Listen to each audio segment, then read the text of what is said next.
नमस्कार, मैं विक्रांत शंके महाराष्ट्र जीवन न्यूज़ नेटवर्क के चैनल में आप सभी का स्वागत है।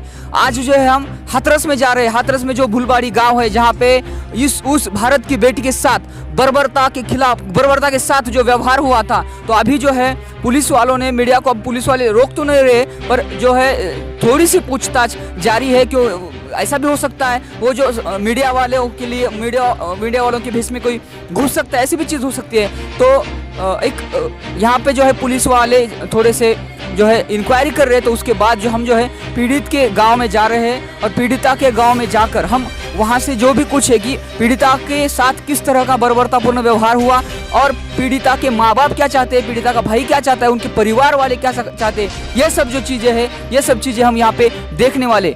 अब भी जो मैं जहाँ से पैदल जा रहा हूँ, मेरी टीम आप देख सकते हैं, मेरी टीम जा रही है। तो मेरी टीम जिस जगह से अभी चल रही है, तो उससे वो जगह लगभग 2 किलोमीटर दूर है। पीड़िता का घर 2 किलोमीटर दूर है। हमारी गाड़ियां जो है, पूरी जो गाड़ियां हैं 4 व्हीलर्स वहाँ पे लगी हुई है। पुलिस गाड़ियों को अंदर अलाउ नहीं कर रही है और हम जो है अब सीधे 2 किलोमीटर हमारी टीम, महाराष्ट्र जीवन की टीम, भूलबाड़ी गांव में पीड़िता के घर तरफ जा रही है। तो वहाँ पे जाने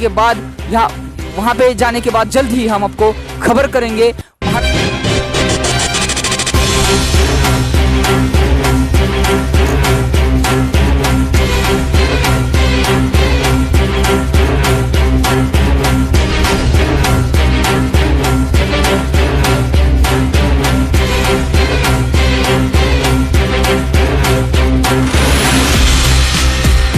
जिस वजह से पूरे देश में उत्तर प्रदेश पुलिस बदनाम है, तो उस घटना जिस जगह पे घटी थी, उस जगह पे हम आज आए हैं। हम यहाँ पे आए हैं कि भारत के बेटी के साथ जिस तरह का बर्बरतापूर्ण व्यवहार हुआ था, बल्कि व्यवहार ही नहीं, मृतक के साथ, उसके साथ मृत्यु के बाद भी अवमानजनक स्थिति यहाँ पे उत्पन्न हो गई थी। और आप जो देख सकते हैं, यहीं पे आप देख सकते हैं, यहीं पे उत्तर प्रदेश पुलिस ने उनके माँ बाप को, उनके परिवार वालों के सदस्यों को विश्वास में ना लेते हुए, हालांकि हिंदू परंपरा में यह बताया गया है कि अंतिम संस्कार किसी भी तरह से सुबह में होना चाहिए, ब्रह्म मुहूर्त में होना चाहिए। पर आप जो देख सकते हैं यहाँ जो मिट्टी का ढेर यहाँ पे जो दिख रहा है, यहाँ पे जो उसके बाद ये कार्बन का ढेर जो दिख रहा है, तो आप देख सकते हैं यही वो जगह है जहाँ मृतक के अंतिम संस्कार हुए। इसके बाद हम जाने वाले हैं सीधा पीड़ित के घर, मनीषा बेटी के घर हम जाने वाले हैं और वहाँ महाराष्ट्र जीवन के प्रेक्षकों को, परिवार वालों के सदस्यों की भावना क्या है, उस भावना को हम जो है उजागर करेंगे।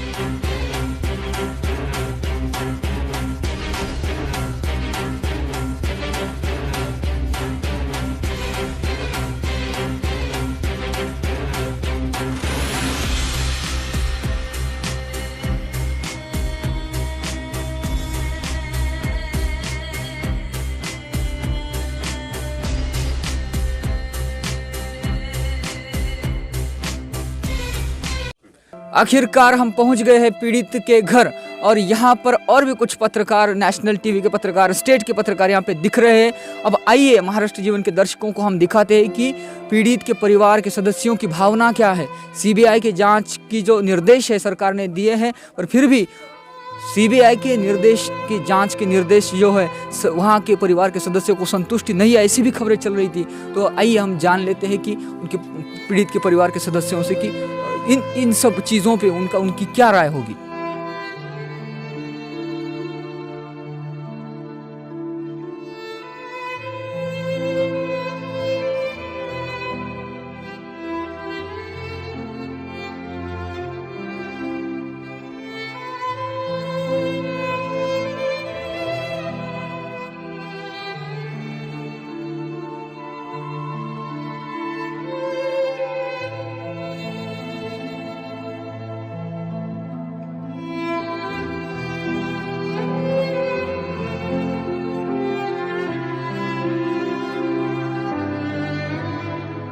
महाराष्ट्र जीवन की पूरी टीम आज जो है मनीषा बहन के घर पे आई हुई है। भारत की बेटी जिसके साथ इतना बर्बरतापूर्ण तरीके से व्यवहार हुआ, बहुत अमानवीय चीज़ रही है ये। और महाराष्ट्र जीवन की पूरी टीम आकर इनके परिवार वालों से बातचीत भी हमने की है।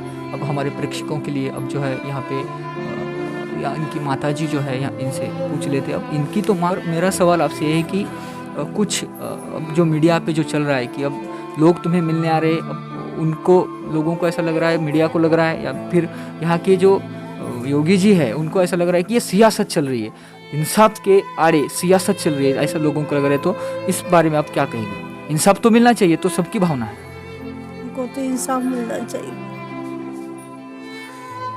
आपको क्या लगता है कि अब ये जो चीज़ें हो रही है, अब योगी सरकार जो है, योगी आदित्यनाथ की सरकार, तो पिछले जो बहुत सारे रेप कांड हुए हैं, तो उस रेप कांड में जो हुआ तो उसमें ये होगा, मतलब जो है पीड़ित को न्याय ना मिलने की आशंका बहुत सारे ऐसे इसमें रहती है, तो इसमें ऐसा कुछ हो सकता है क्या? प्रशासन का क्या रवैया है तुम्हारी तरफ? और प्रशासन की यही रवैया है कि ना तो हमें बेटी से मिलने दिया लास्ट में चल के, और ना ही कहा कि तो हमें तो उम्मीद यही है कि हमें न्याय मिलना चाहिए बच्चे की तरफ से।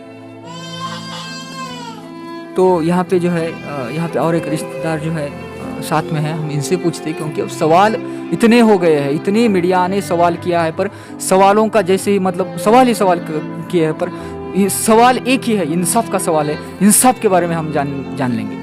मेरा ये कहना है कि इस केस में देख लीजिए, क्योंकि आप देख ही रहे हैं देश में पहले भी ऐसे इस तरह के रेप केसेस होते थे, आगे भी होते रहेंगे। हम नहीं कह रहे कि बंद हो जाएंगे, लेकिन जिस तरह से पूरे सिस्टम ने दोबारा से हमारी बेटी के साथ ये जो बलात्कार किया है, या हमें ना सम्मान से जीने दिया जा रहा है आज की डेट में, ना हमें सम्मान से मरने दिया जा रहा है। ये पूरे देश की नारी सम्मान की बात है, और इसमें सिस्टम को सुधार करना पड़ेगा, अपनी गलती माननी पड़ेगी। इस तरह की गलती हम क्यों बर्दाश्त करें? हमने क्या किया है? हमारा गुनाह क्या है? हमने क्यों अत्याचार सहे हैं? क्या हम जीवित इंसान नहीं है क्या हमें इंसानों की गिनती में नहीं रखा जा रहा है? क्या रात के अंधेरे में आप कूड़े कचरे की तरह से लावारिस समझ के कभी भी कुछ भी कर सकते हैं क्या? अगर हमने आज आवाज़ नहीं उठाई, अगर आज हम आगे नहीं आए, तो कल हमें दिन दहाड़े करेंगे। इनकी हिम्मत तो बहुत बढ़ गई है। तो ये केवल मैं अपने लिए लड़ाई नहीं कर रही है, केवल हमारी बहन के लिए लड़ाई नहीं कर रही, मैं देश की समस्त महिलाओं के लिए बात कर रही हूँ कि समस्त महिलाओं को आगे आना चाहिए, उनको आगे इंसाफ के लिए बात करनी चाहिए, क्योंकि इंसाफ नहीं मिलेगा तो पूरे सिस्टम की आदत बन जाएगी। इनको सह मिलेगी कि हम और भी आगे अच्छे से कर सकते हैं, क्योंकि हमें पता है आरोपियों को बचाना आता है, सारे केसेस सबूत मिटाने आते हैं, इनको केस को तोड़ना मरोड़ना आता है,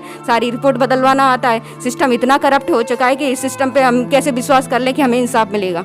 तो जब तक देशवासी साथ नहीं देंगे, पूरा देश साथ नहीं देगा, पूरे देश की महिलाएं साथ नहीं देंगी, जिनको लगता है कि ये वाकई में बुरा हुआ, एक परिवार को बहुत ज़्यादा दर्द दिया गया है और अभी भी दर्द से प्रताड़ित किया जा रहा है, तो उनको आगे आना चाहिए, आवाज़ उठाना चाहिए। और मेरी सभी मीडिया साथियों से भी उम्मीद है कि कृपया करके हमें बस इंसाफ दिलाने की कोशिश करें, हमें बस इंसाफ चाहिए। इसमें और एक सवाल है, अब जो है कास्ट फैक्टर इस केस में कितना है? अगर आरोपी अगर ऊंची जाति के है, इसलिए तो इनका रवैया ऐसा, अगर दलित के आरोपी होते या दलितों के हाथों से ये चीज़ हो जाती तो अब उनका क्या होता? मतलब क्या, किस तरह से बर्ताव करती प्रशासन, सरकार? अगर लड़की अगर एक गैर सवर्ण जाति से ना होकर अगर सवर्ण जाति की होती तो क्या चुपचाप रहता पूरा देश? क्या मीडिया इस तरह से खामोश रहता? क्या सुप्रीम कोर्ट जो जिम्मेदार पद पर बैठे हैं, हमारे माननीय राष्ट्रपति जी, प्रधानमंत्री जी, चुपचाप तमाशा देखते रहते? क्या अगर सवर्ण जाति की नहीं थी वो बेटी हमारी, तो क्या उसको इंसान नहीं समझा जा रहा है? क्या उसको कूड़ा कचरा समझ रहे हैं आप?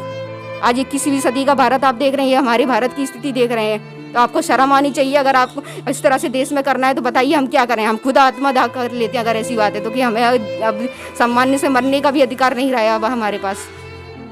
तो आपने सुना, हमारा देश सिर्फ नाम के लिए लोकतंत्र बना हुआ है। हम बातें तो बहुत इक्वालिटी की करते हैं, बातें तो बहुत समता की करती है, पर इंसाफ के आड़े अगर कोई चीज़ आती है तो इंसाफ के आड़े चीज़ आती है जाति की, इंसाफ के आड़े चीज़ आती है कास्ट मैटर यहाँ पे है, क्लास मैटर यहाँ पे है। तो इन सब चीज़ों के बावजूद सभी लोगों की भावना ये, परिवार वालों की भावना ये है कि उस बेटी को, भारत की बेटी को इंसाफ मिलना चाहिए निष्पक्ष तरीके से। जो भी कुछ कांड हुआ है उसकी जाँच हो। कैमरा पर्सन आदिल खान के साथ मैं विक्रांत शंके, हाथरस, उत्तर प्रदेश।